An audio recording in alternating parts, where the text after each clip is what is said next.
So good afternoon guys, welcome back in SSC defence academy. तो बहुत important video आज आपके लिए लेके आए हैं। यहाँ पे हम जनरल साइंस के मोस्ट इंपॉर्टेंट वन लाइनर्स लाए हैं जी। प्रीवियस ईयर क्वेश्चंस हैं, साथ ही में ये मोस्ट एक्सपेक्टेड क्वेश्चंस हैं फॉर एसीसी 131 एंड 132।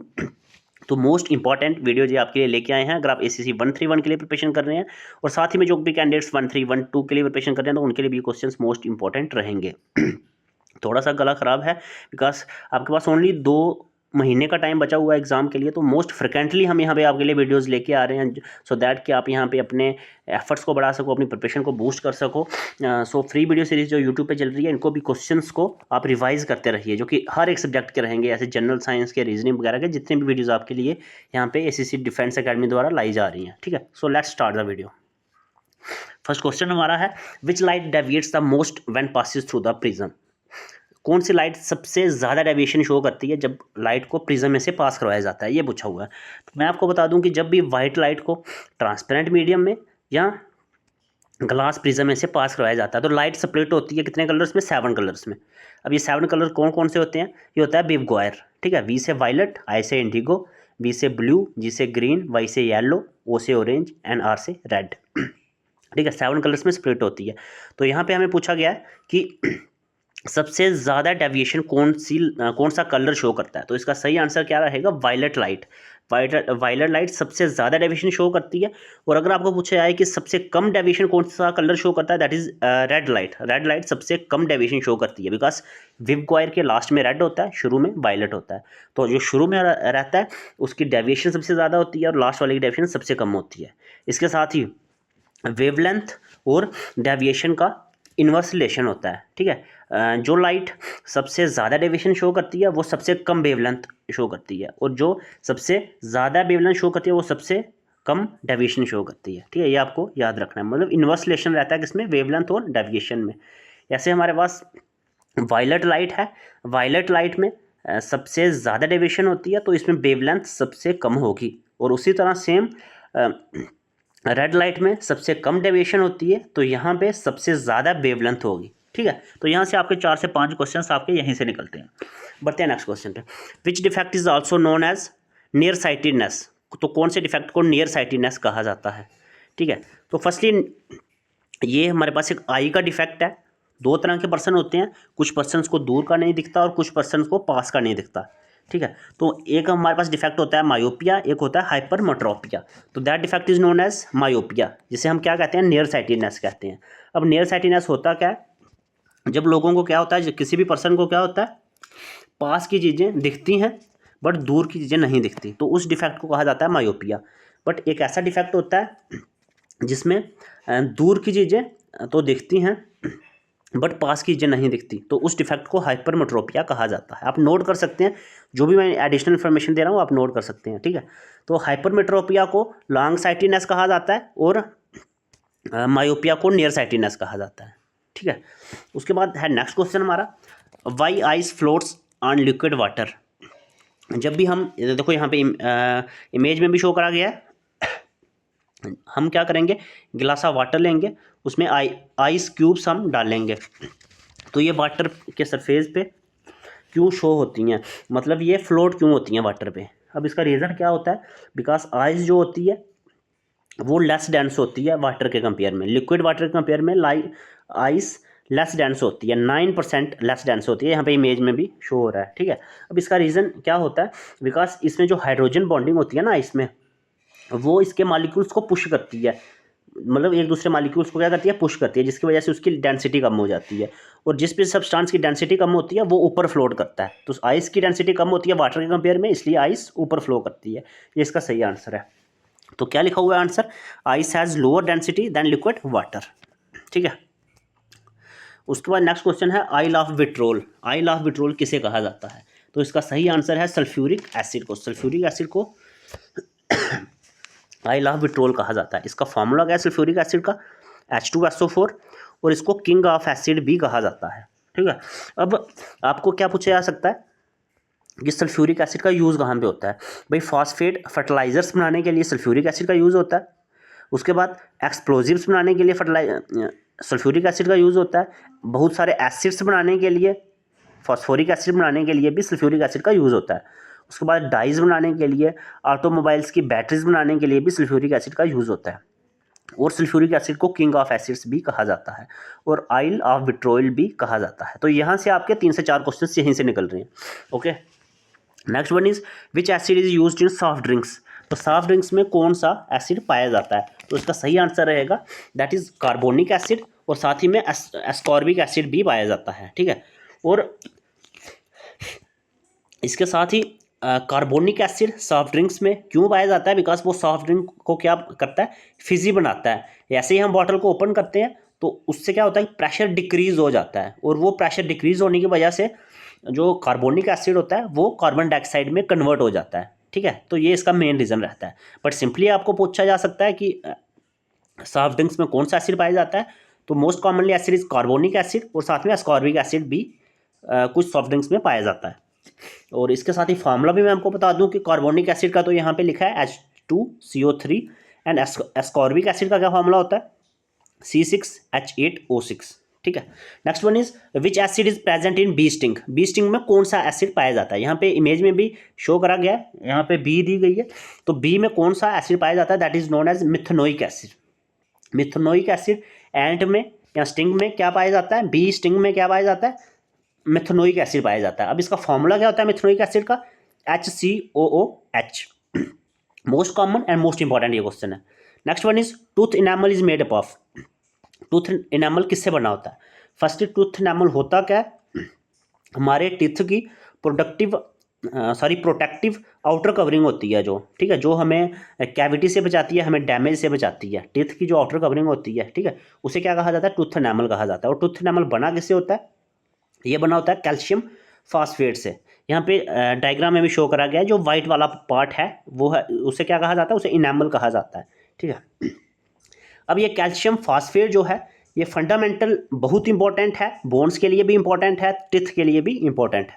ठीक है, इसके साथ ही मैं आपको बता दूं कि ACC 131 का जो कि न्यू बैच स्टार्ट हो चुका है भाई, 2 मंथ का टाइम ओनली आपके पास बचा हुआ है।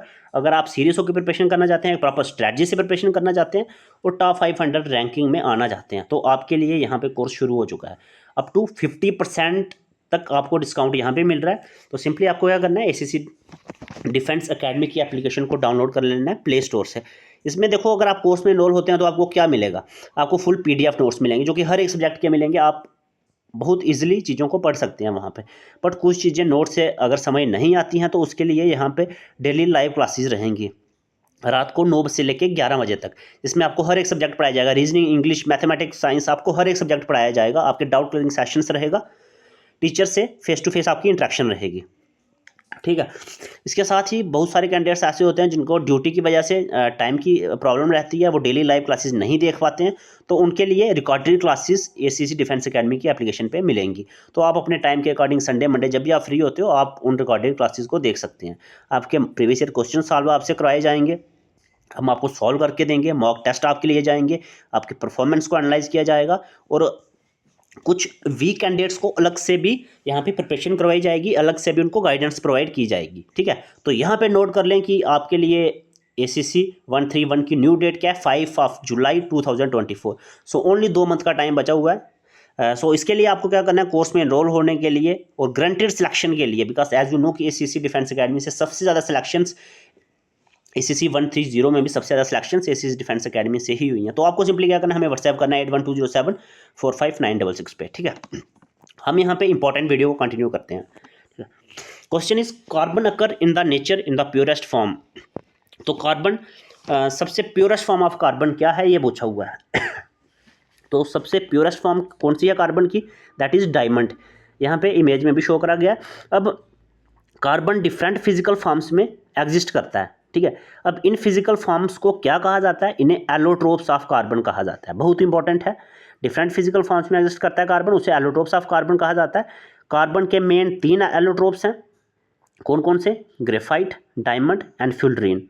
ठीक है, and diamond is the purest form of carbon, ये आपको याद रखना है।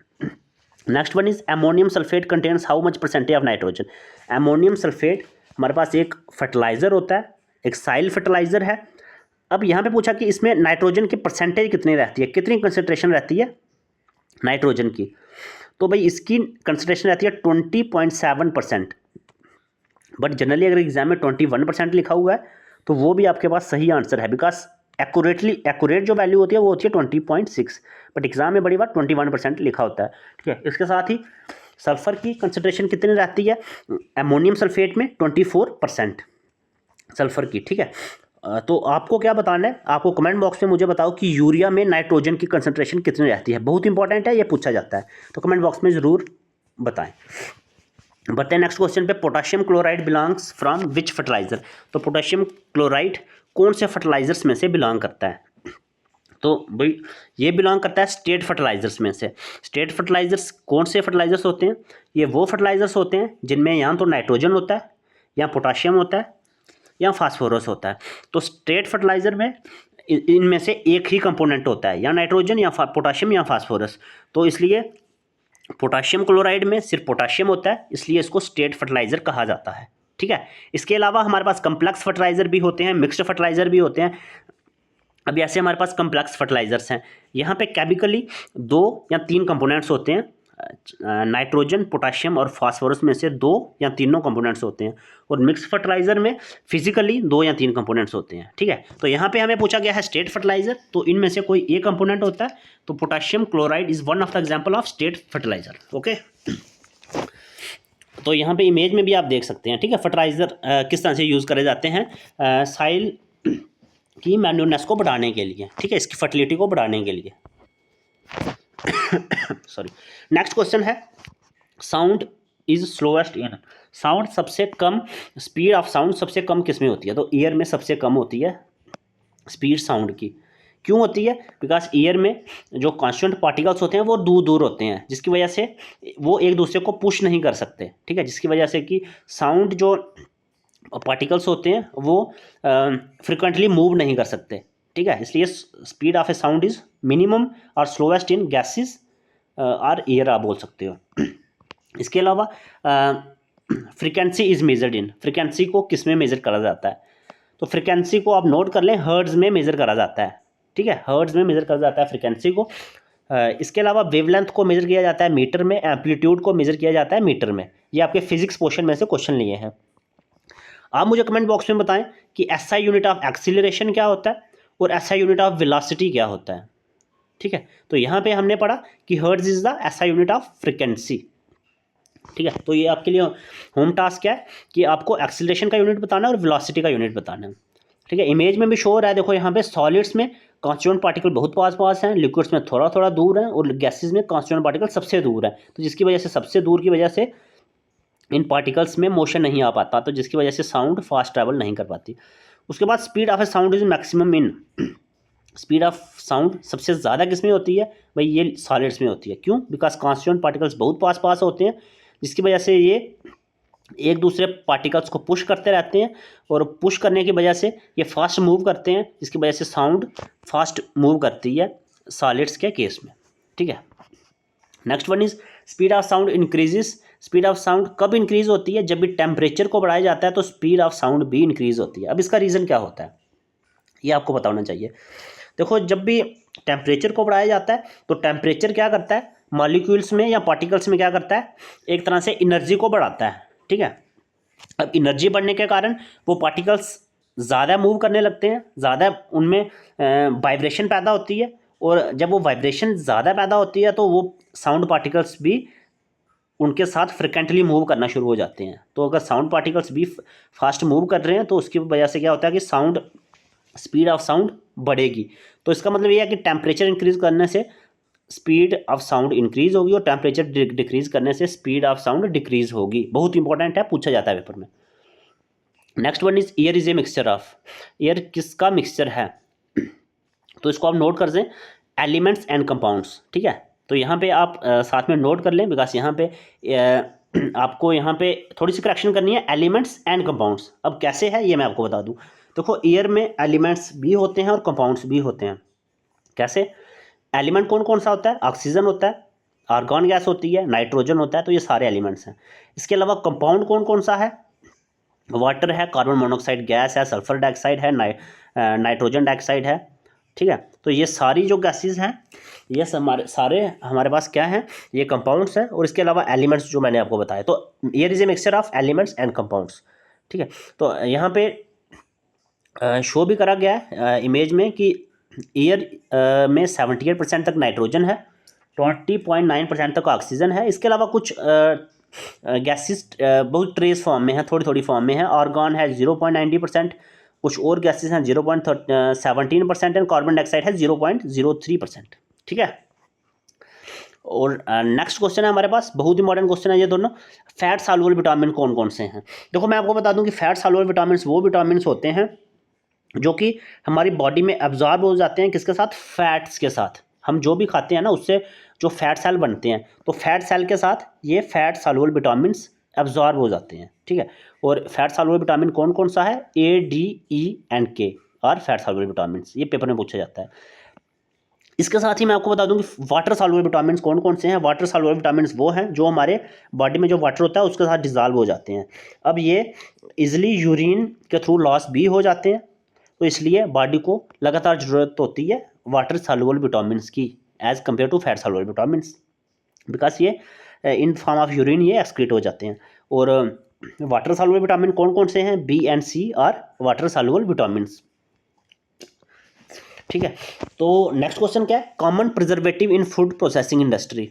तो फूड प्रोसेसिंग इंडस्ट्री में सबसे कॉमन कौन सा प्रिजर्वेटिव यूज़ किया जाता है? फूड को फ्रेश रखने के लिए कौन सा प्रिजर्वेटिव यूज़ किया जाता है? That is benzoic acid. Benzoic acid एक एरोमेटिक कार्बोक्सिलिक एसिड है जो कि फूड को फ्रेश रखने के लिए इंडस्ट्रीज़ में, फैक्ट्रीज़ में यूज़ करा जाता है। अब बेंजोइक एसिड का मॉलिक्यूलर फार्मूला आपको पूछा जा सकता है, दैट इज़ C6H5COOH। तो यहाँ पे भी शो करा गया है टाइप्स ऑफ विटामिन्स। देखो फैट सॉल्युबल विटामिन्स, अब फैट सॉल्युबल विटामिन कौन कौन सा है? A, D, E and K। उसके बाद water soluble vitamins B and C। Paper में आपको ज़रूर पूछा जाएगा विटामिन्स पे। Next one is first organic compound prepared in laboratory and by whom. पहला ऑर्गेनिक कंपाउंड जो लेबॉर्ट्री में प्रिपेयर किया गया और किसने प्रिपेयर करा? पहला कंपाउंड था यूरिया। अब इसका यहाँ पे स्ट्रक्चर भी मैंने बनाया है। Structure is C single bond NH2, C single bond NH2 and double bond C double bond O। ठीक है, ये इसका हमारे पास स्ट्रक्चर है, बहुत इंपॉर्टेंट है, पेपर में पूछा जाता है। और इसको प्रिपेयर किसने करा था? फ्रेडरिच वोहलर ने इसको प्रिपेयर करा था। ठीक है, ये मैंने पहले भी करवाया हुआ है। आप मुझे कमेंट बॉक्स में बताएं कि इन्होंने कब इसको प्रिपेयर करा था लेबॉर्ट्री में। इन्होंने फ्रेडरिच वोहलर ने यूरिया को कब प्रिपेयर करा था, डेट आप बताएं। ठीक है, और ये एक जर्मन केमिस्ट थे। ठीक है, तो ये हमारे मोस्ट इंपॉर्टेंट क्वेश्चंस थे, इनको भाई बार बार रिवाइज करते रहिए बिकॉज बहुत ही एक्सपेक्टेड क्वेश्चंस ये हैं। इसके साथ ही मैं आपको कोर्स के रिलेटेड भी बता चुका हूँ भाई, इसमें आपको सारा कुछ मिलेगा। अगर आप यहाँ से प्रिपरेशन करते हो ना, कहीं और से आपको बिल्कुल भी कुछ भी पढ़ने की जरूरत नहीं है। यूट्यूब पे कुछ पढ़ने की जरूरत नहीं है, किसी भी और चैनल पे विजिट करने की जरूरत नहीं है, किसी भी और बुक से पढ़ने की जरूरत नहीं है। जो भी हम यहाँ पे आपको नोट्स प्रोवाइड करेंगे, जो भी आपके लिए क्लासेस रहेंगी, जो भी आपके doubt clearing sessions, previous year questions, mock test और हमारी स्ट्रैटेजी के अकॉर्डिंग अगर आप पढ़ोगे ना, आपको कुछ भी करने की ज़रूरत नहीं है। तो कोर्स में जल्दी इनरोल हो सकते हैं बिकॉज यहाँ पे 50% डिस्काउंट भी चल रहा है। तो जल्दी जल्दी आप कोर्स में इनरोल हो सकते हैं। इसके लिए सिंपली आपको क्या करना है, व्हाट्सएप करना है 8120745966 पे। ठीक है, सो मिलते हैं फिर नेक्स्ट वीडियो में। Thank you so much.